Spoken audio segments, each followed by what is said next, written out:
The town of Redwood Valley, California, wasn't the kind of place where people expected tragedy to strike. Tucked between the rolling foothills and shaded by endless forests of oak and pine, it had always carried the reputation of being safe, almost idyllic. Families moved there to raise children away from the chaos of the city. Students chose the local university for its quiet charm, its small class sizes, and the comfort of knowing they were surrounded by a tight-knit community. Life in Redwood Valley flowed at an unhurried pace. The streets were lined with family-owned businesses, a diner where the waitress knew your coffee order by heart, a bookstore that doubled as the local gossip hub, a park where Friday evening softball games drew crowds. Even the police force was small, staffed by officers who grew up in town and recognized every face they passed. But all of that would change in the fall of 2001. As we open this case file together, remember to like and subscribe to the Cold Case Archive, so stories like this are never forgotten. It was the evening of Friday, September 14th. On campus, the week's classes were over and students were ready to unwind. The start of the semester always brought an air of excitement. New schedules, new roommates, new parties.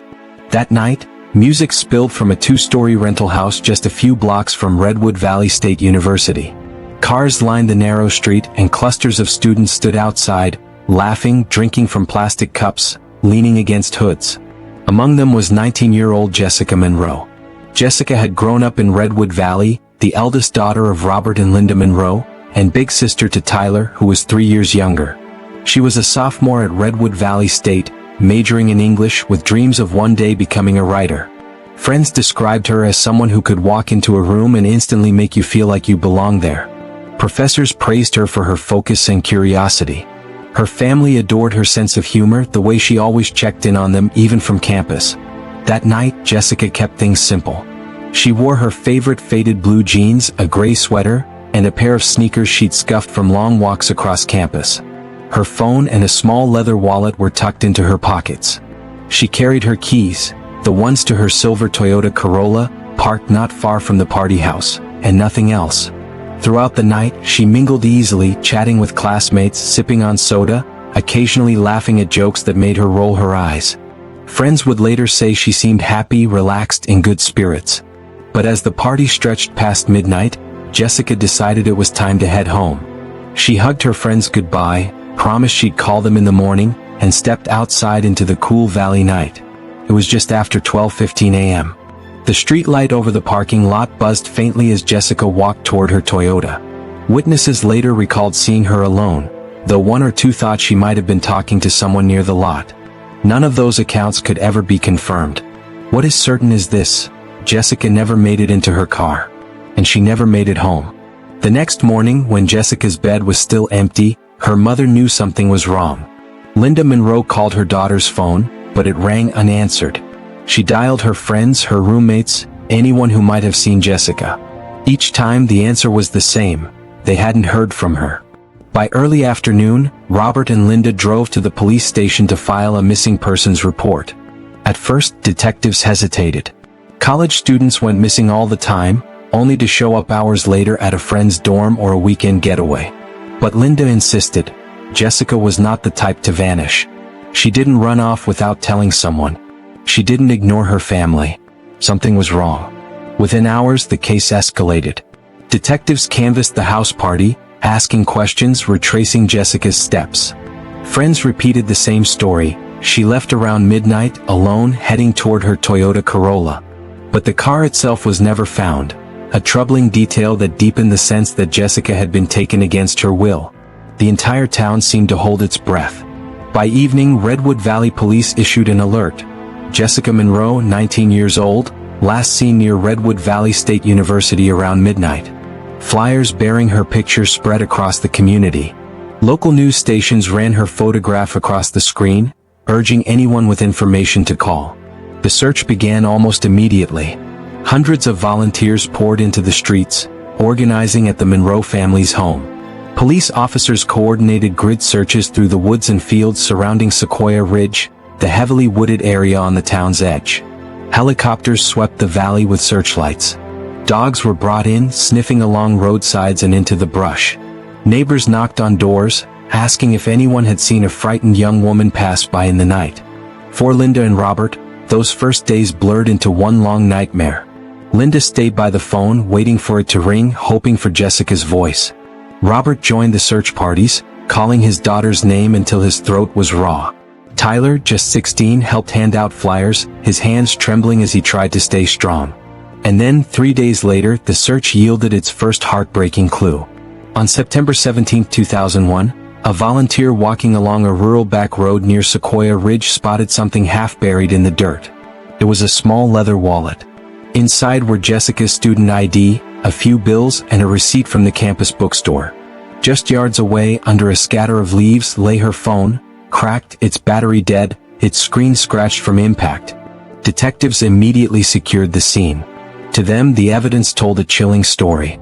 Jessica hadn't chosen to disappear. Something had happened to her, and someone had made sure of it. As word spread, fear consumed the community. Candlelight vigils were held on the town green. Neighbors tied ribbons to their porches. At the university, professors paused classes to acknowledge the growing anxiety, and students wore buttons with Jessica's picture pinned to their backpacks. And yet, amid the panic and grief, one man stood out for his dedication to the search. Daniel Holt, a neighbor who lived 2 houses down from the Monroes, seemed to be everywhere. He handed out flyers at gas stations, walked through the woods with search teams, and even spent hours sitting with Linda, telling her not to lose hope. To all appearances, Holt was the perfect example of a concerned citizen doing everything in his power to help. No one suspected a thing. But years later, investigators would revisit those days and see Holt's actions for what they truly were. Not the kindness of a neighbor, but the calculated performance of a man desperate to hide a terrible secret. The disappearance of Jessica Monroe didn't just rattle her family, it shook the entire town of Redwood Valley.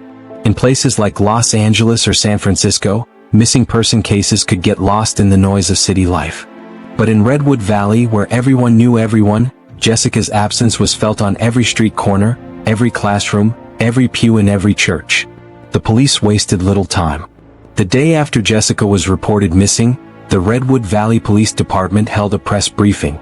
Standing in front of flashing cameras, Chief of Police Earl Patterson addressed a crowd of anxious reporters and townspeople. Jessica Monroe was last seen on the night of September 14th, near Redwood Valley State University. Her family has not heard from her since. We are treating this as a priority case, and we are asking for the public's assistance. Behind him, a large photograph of Jessica, smiling bright-eyed, was displayed for all to see. The community responded immediately. Flyers bearing Jessica's image were taped to grocery store windows, gas pumps, and telephone poles. Volunteers formed search parties, combing through fields and back roads with flashlights. The local fire department provided equipment for night searches, and the Redwood Valley Gazette ran daily front-page stories to keep her name alive. But in those first few days, there was still a flicker of hope. Many believed Jessica might have simply gotten lost, or that her car had broken down in a remote area. Some even speculated she had taken an unplanned trip to visit a friend. But for Jessica's parents, Robert and Linda, none of those explanations made sense. Their daughter wasn't careless, and she wasn't the type to vanish without a word. On the third day, hope turned to dread. On September 17, 2001, a search volunteer walking along a rural stretch near Sequoia Ridge spotted something unusual on the side of the dirt road. Half buried in dust was a small leather wallet. Inside were Jessica's student ID, a receipt from the campus bookstore, and a few crumpled bills. Not far from the wallet, just beyond a patch of fallen leaves, lay her phone. Its battery was dead, its screen cracked. Detectives bagged the items carefully, treating them as critical evidence. For investigators, this discovery was a turning point. These would remain the only confirmed physical clues recovered during the initial search. Jessica's car was never located, nor any additional items belonging to her. The discovery intensified the urgency of the search. Dozens of volunteers swelled into hundreds. The Redwood Valley Community Center became a base of operations, with tables piled high with maps, water bottles, and food donated by local businesses. Volunteers checked in daily, receiving assignments from police officers. Some searched on foot through thick brush, others scoured riverbanks and trails on horseback. Helicopters hovered over the valley at night, their spotlights cutting through the trees. Police dogs sniffed along roadsides, occasionally picking up faint trails that vanished as quickly as they appeared. Each evening, exhausted searchers returned to the community center, discouraged but unwilling to quit.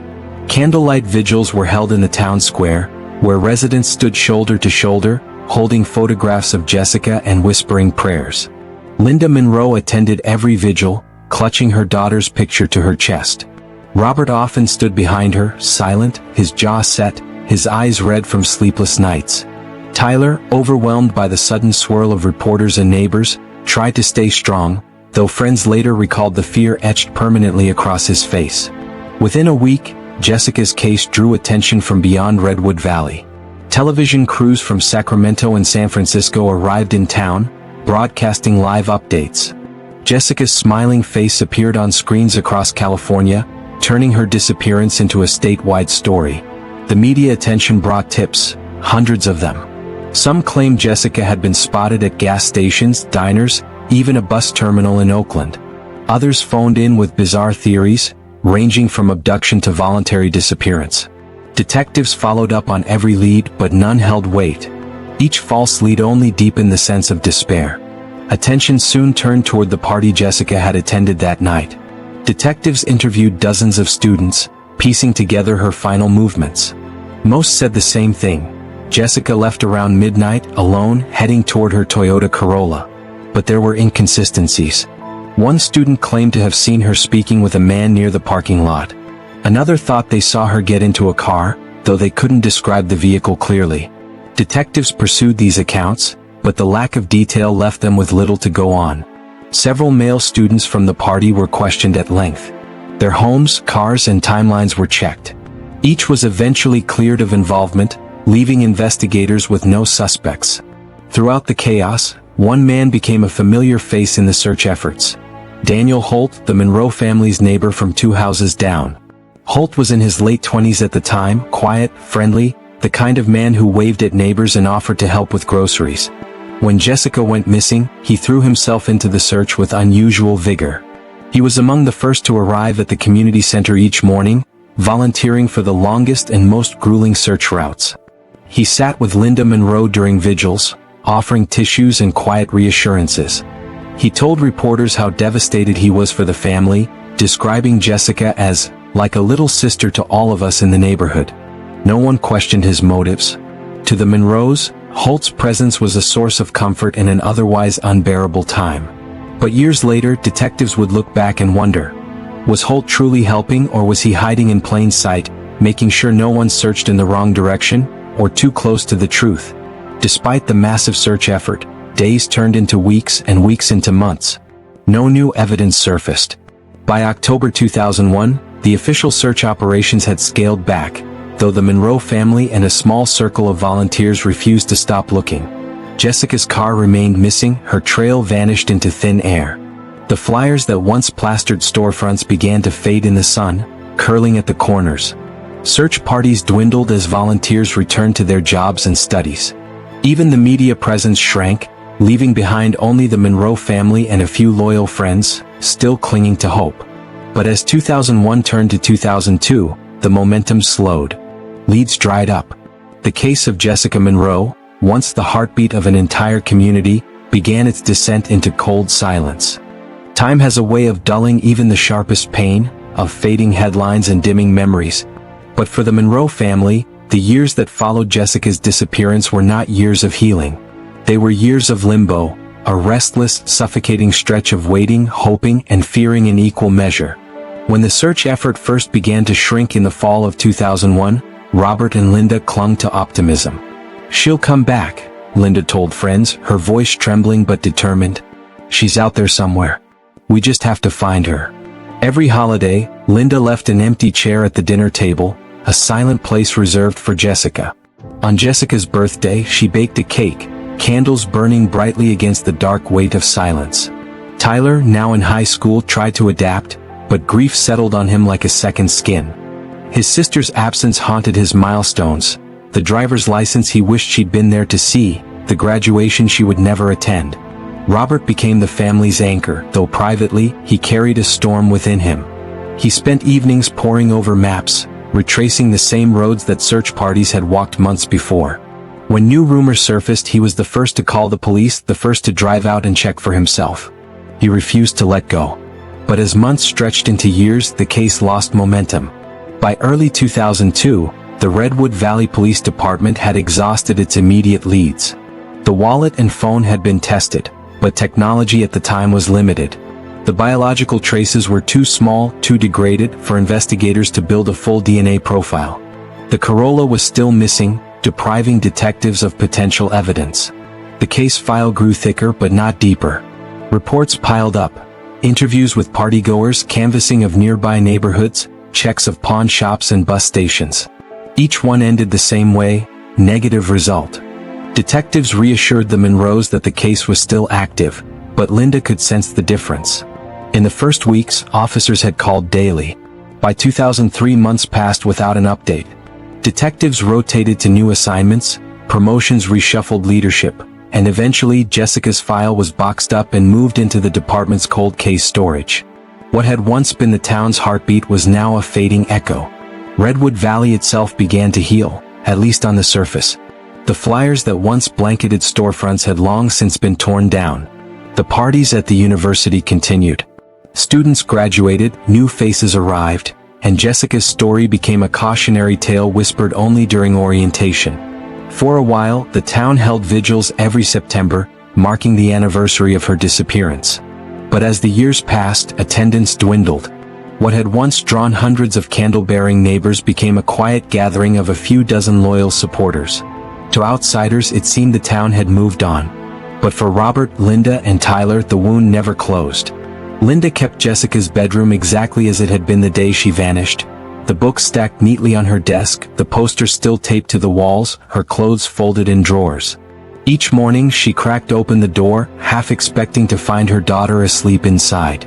Each time the emptiness broke her heart all over again. Tyler, who grew into adulthood under the shadow of loss, often said he felt like two people: the boy he was before Jessica disappeared and the man he became after. Every few years, a new lead would surface, reigniting fragile hope. In 2004, a man in Nevada claimed to have given Jessica a ride on the night she disappeared. Detectives investigated, only to discover the man had fabricated his story for attention. In 2007, skeletal remains were found near a hiking trail outside of Sacramento. For a week, the Monroes lived on edge, waiting for the coroner's report. When the results came back, the remains were identified as someone else entirely.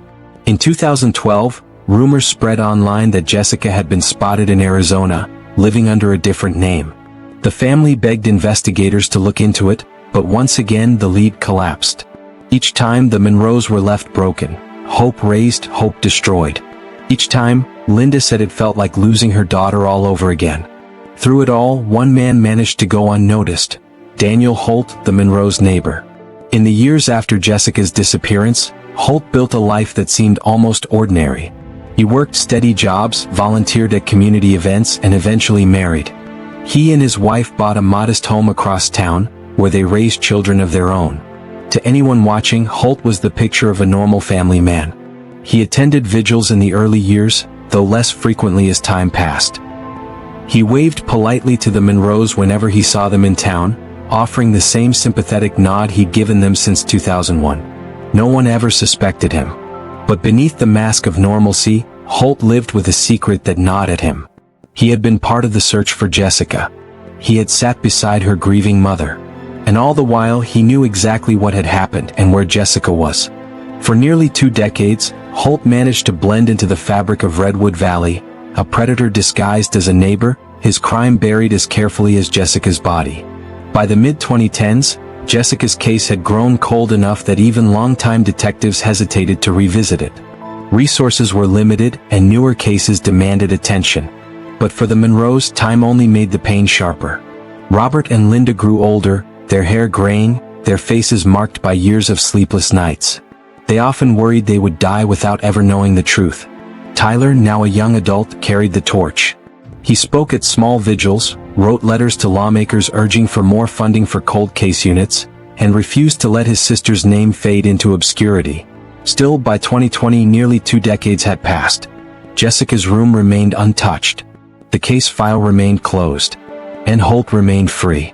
While Redwood Valley slept under the shadow of unanswered questions, something else was happening far beyond its borders. In laboratories across the country, forensic science was advancing. By the late 2000s, DNA analysis had become more sophisticated, able to glean profiles from samples once considered too degraded. In the 2010s, genetic genealogy began reshaping the field, solving cases that had been cold for decades. Unknown to the Monroes, the day would come when those tiny biological traces recovered from Jessica's wallet and phone would finally speak. The years of silence were not the end. They were only the pause before a revelation. For almost 20 years, Jessica's story was one of loss without closure, of a family trapped in the waiting room of grief. Redwood Valley tried to forget, but the Monroes never could. And in the quiet streets of that small town, Daniel Holt continued to wave to his neighbors, his mask intact, his secret buried. But the cold years were coming to an end. 2 decades after Jessica Monroe's disappearance, the case file sat on a metal shelf deep inside the Redwood Valley Police Department's storage unit. The folder was thick with reports, photographs, transcripts of interviews. Dust clung to its edges as if time itself had tried to bury it. But in 2021, a new set of eyes found their way back to Jessica. Detective Maya Alvarez had just been transferred into the Bay County Sheriff's Office Cold Case Unit. At 38, Alvarez was known for her persistence, the kind of detective who refused to give up when a trail ran cold. She had a reputation for poring over long-forgotten files until she found the detail others had missed. When Jessica's file landed on her desk, Alvarez was struck by how much effort had gone into the original search, and how little physical evidence remained. But the notes on Jessica's phone and wallet caught her attention. In the early 2000s, DNA science had been too limited to yield results from such small, degraded samples. But Alvarez knew that times had changed. By 2021, forensic technology had advanced dramatically. Touch DNA, capable of extracting genetic profiles from the smallest traces of skin cells, was now standard. Genetic genealogy had begun solving cold cases once thought unsolvable, linking decades-old evidence to family trees with startling precision. Alvarez made a decision. Jessica Monroe's case deserved another chance. The old evidence bags were pulled from storage. Inside, the cracked phone and the scuffed leather wallet looked the same as they had on September 17, 2001. But this time, instead of being dismissed as inconclusive, they were swabbed again. Forensic analysts worked meticulously. They recovered microscopic skin cells from the folds of the wallet, traced biological material from the phone's casing. It wasn't much, but it was enough. After weeks of processing, a partial DNA profile emerged. Analysts entered it into CODIS, the national DNA database. 4 days, nothing. Then one morning the computer screen lit up with a potential match. The profile was linked to a man from Redwood Valley. His name, Daniel Holt. The same neighbor who had lived 2 doors down from the Monroes. The same man who had walked the search grids, handed out flyers, comforted Linda Monroe at vigils. Detectives stared at the name in stunned silence. The cold case team double-checked everything. They ordered fresh samples, ran additional tests, confirmed the chain of custody. The results came back the same. The DNA from Jessica's belongings matched Holt. For Detective Alvarez, it was the kind of discovery that stopped time. A case that had tormented a family for 20 years now had a name attached. But Holt wasn't just anyone. He was someone Jessica's family had trusted, someone who had woven himself into their grief. The revelation chilled investigators to their core. And this is where we'll pause for a moment. If you've been following Jessica's case with us, remember to like and subscribe to the Cold Case Archive, because it's stories like these, buried in silence for decades, that we work to preserve and share. Your support keeps these cases alive, ensuring they're never forgotten. When Alvarez met with the Monroe family in 2022, she carried both hope and dread. Hope, because finally, after 2 decades, there was progress. Dread, because the truth was about to cut deeper than the silence ever had.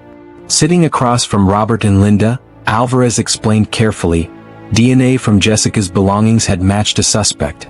The man was someone they knew. Who? Linda asked, gripping Robert's hand tightly. Daniel Holt. Linda's face drained of color. Robert shook his head in disbelief. Tyler, now grown, slammed his fist against the table. The betrayal was almost as painful as the loss itself. Holt hadn't been a stranger. He had been their neighbor, their helper, their comforter. And all along he had been the predator. Arresting Holt would take more than a DNA hit. The cold case team began reconstructing the investigation from the ground up. They revisited old witness statements, re-interviewed Jessica's friends, and examined Holt's past. Patterns began to emerge. Rumors of inappropriate behavior toward young women. Stories of him showing unusual interest in the original search. A trail of small, unsettling details that no one had pieced together before. By early 2023, detectives had enough. A warrant was signed. It was a quiet March morning when unmarked police cars pulled up outside Holt's modest suburban home. Neighbors watched from behind curtains as officers surrounded the property. Holt stepped outside in a sweatshirt and jeans, his expression calm, almost detached. When detectives informed him of the charges, he shook his head, muttering that it was all a mistake. But when handcuffs clicked around his wrists, his mask slipped. The calm vanished. His face twisted into something darker, something those who had once called him neighbor had never seen before. News spread quickly through Redwood Valley.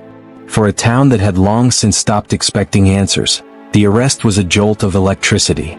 Old wounds reopened, but so too did a glimmer of justice. For the Monroes, it was the moment they had begged for, and feared. The arrest of Daniel Holt sent shockwaves through Redwood Valley. But the handcuffs were only the beginning. For 2 decades, Jessica Monroe's disappearance had been a story of silence and shadows. Now, the truth had to be pulled into the light, and Holt was the only one who could tell it. Detective Maya Alvarez led the questioning. The room was plain, gray walls, a metal table, 2 chairs, a single camera in the corner recording every moment. Holt sat with his arms crossed, his face calm, almost bored. "I don't know why I'm here," he said at first. "This is some kind of mistake." Alvarez slid a folder across the table. Inside were photographs of Jessica Monroe, the evidence bags containing her phone and wallet, and the DNA report linking Holt to both. "We tested them again," Alvarez said evenly. "And you came up. Your DNA on Jessica's belongings. There's no mistake." For a moment Holt didn't blink. Then he laughed softly, shaking his head. "DNA doesn't prove anything. I lived near them. I helped with the search. Maybe I touched something by accident." But Alvarez didn't flinch. She leaned in, her voice steady, patient. "Daniel, we know you were there that night. We know Jessica never made it to her car. We know you handled her belongings. What we don't know is why. You can keep denying it, or you can tell the truth and give her family the answers they've waited 20 years for." The silence stretched. Holt tapped his fingers on the table, his composure cracking ever so slightly. Hours passed. Interrogators rotated in and out, each pressing Holt from different angles. Some showed sympathy, appealing to his conscience. Others leaned hard, reminding him of the evidence stacked against him. At one point, Alvarez placed a photo of Linda Monroe in front of him, taken at one of the vigils. Candlelight flickered across Linda's tear-streaked face. "She trusted you," Alvarez said. "She let you into her home. You sat beside her while she cried for her daughter. Tell me, Daniel, how did that feel, knowing what you'd done?" For the first time, Holt's calm cracked. His eyes flicked away, his jaw tightening. He rubbed his hands together, muttering under his breath. "I didn't mean for it to happen," he said finally. The words hung in the air like a gunshot. Once the dam broke, the truth began to pour out. Holt admitted he had seen Jessica leaving the party that night. He told detectives he had offered her a ride, knowing her car was parked farther down the street. Jessica, tired and polite, had declined. That rejection, Holt claimed, triggered something inside him. He followed her anyway. When she reached the lot, he confronted her. Words escalated into an argument. Holt grabbed her arm, trying to force her into his truck. Jessica fought back, screaming, scratching his face. Panicked, Holt struck her. She collapsed. According to his confession, Holt dragged her into his vehicle, shoving her into the passenger seat.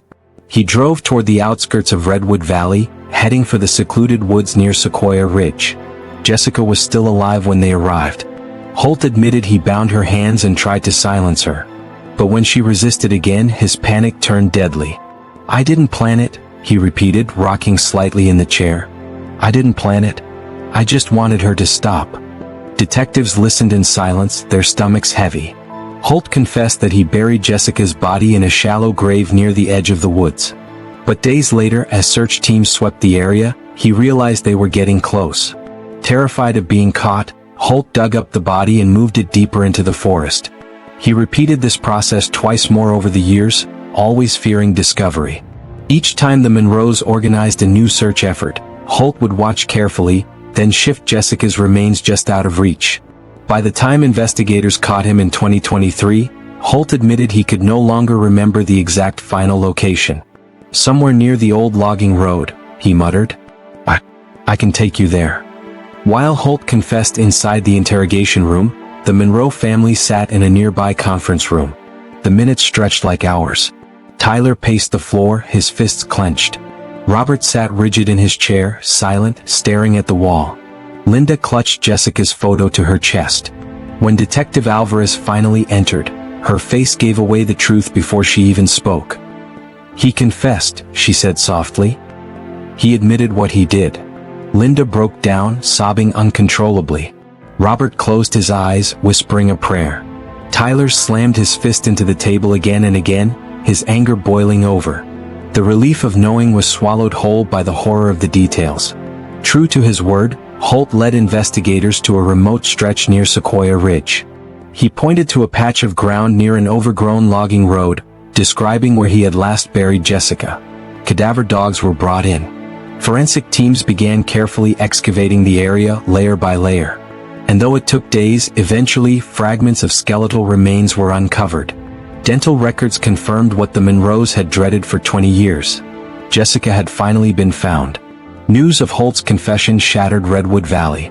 The revelation that the neighbor who had stood at candlelight vigils, who had hugged Linda Monroe and promised hope, had been the killer all along, it was almost too much for the community to bear. Reporters swarmed the town once again just as they had in 2001. But this time the headlines carried closure. Neighbor confesses to 2001 disappearance of Jessica Monroe. For some, it was vindication. For others, it was a wound reopened, proof that evil could lurk behind the most familiar faces. In the weeks following his confession, Holt was moved to the county jail, awaiting trial. Interviews with former co-workers, neighbors, and even his wife painted a chilling picture. Some remembered odd comments he made, an unsettling intensity when the case came up. Others recalled how quickly he seemed to shift attention away from himself during the original searches. His wife, blindsided, told reporters she had never suspected a thing. Holt himself offered little more than hollow explanations. He insisted it hadn't been planned, that it was an accident, that panic had driven his actions. But detectives, and the Monroe family, knew better. For them, his words were not an apology, but a mask slipping off too late. For the Monroes, the confession brought answers but not peace. Linda said it felt like losing Jessica all over again. Robert admitted that while he finally knew the truth, it did little to dull the ache of absence. Tyler, now a man in his late 30s, spoke publicly at a press conference. His voice shook with fury and grief. "He sat with us," Tyler said, pointing toward the jail where Holt awaited trial. "He pretended to care. He let my mother cry on his shoulder. And all along he knew. That is evil. That is unforgivable." The town, too, struggled to reconcile the man they thought they knew with the predator he truly was. For 20 years, Jessica's case had been defined by silence. In 2023, that silence was broken, not by justice fulfilled, but by the chilling words of a man who had hidden in plain sight. Daniel Holt had confessed. But one question remained. Would the justice system finally deliver the closure the Monroes deserved? The confession had stunned Redwood Valley, but in the justice system, words alone were not enough. Prosecutors now carried the burden of proving Daniel Holt guilty beyond any reasonable doubt. And for the Monroe family, that meant months of reliving their worst nightmare in court. In the spring of 2023, Holt's defense attorney argued that his confession had been coerced. They claimed Holt had been under extreme psychological pressure during the interrogation, that detectives had manipulated him into admitting to something he didn't do. But prosecutors had more than just his words. They had DNA, microscopic traces from Jessica's wallet and phone, tested and retested with modern technology. They had Holt's own directions leading investigators to the burial site. They had cadaver dogs, forensic analysis, and skeletal remains confirmed as Jessica's. The judge ruled the confession admissible. The trial was set for early 2024. On January 8, 2024, The case of the people versus Daniel Holt began. The courtroom was packed. Reporters filled the benches, sketch artists sharpened their pencils, and the Monroe family sat in the front row, clutching each other's hands. Prosecutor James O'Connor opened with a voice heavy but firm. For 23 years, this family has lived without answers. For 23 years, this community has trusted a man who smiled at them while hiding the darkest of secrets. Today the mask is off. Today justice begins. The jury leaned forward as O'Connor outlined the evidence. The DNA match, Holt's confession, his directions to Jessica's remains, and the story of a predator who had hidden in plain sight. Holt's defense team painted a different picture. They argued that Holt had been a victim of circumstance, that his DNA was found only because he had once helped the family search, that his confession was the rambling of a man worn down by hours of questioning. They pointed out inconsistencies in Holt's story, moments where his recollection faltered, where his descriptions of the burial site shifted. But the weight of the evidence was undeniable. When Linda Monroe took the stand, the courtroom fell silent.